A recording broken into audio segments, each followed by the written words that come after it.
Hello guys, welcome to my AndWin Tech channel. Today I am going to show in this video how to enable or disable location service on your Windows 10 or Windows 11. So before going to start the video, if you are not subscribed my channel, please subscribe. So let's start the video. Guys, if you want to enable or disable location service on your Windows 10 or 11, then I will show you a simple method to do this. First of all, you have to click on the start menu, then click on settings. In left side you will find privacy and security. You have to click on this. Come to the right side, scroll down.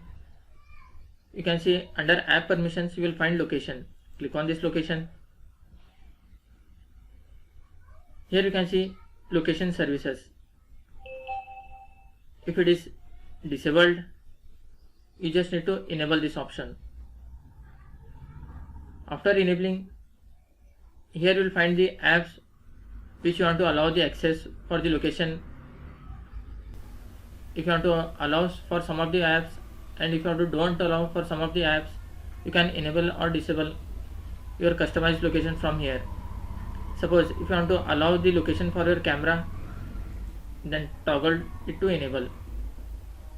If you doesn't want to allow this location for the camera, just disable this one. That's it guys. So in this way you can enable or disable location service on your Windows 10 or Windows 11. Thanks for watching. Hope if you like this video, please like, share and don't forget to subscribe.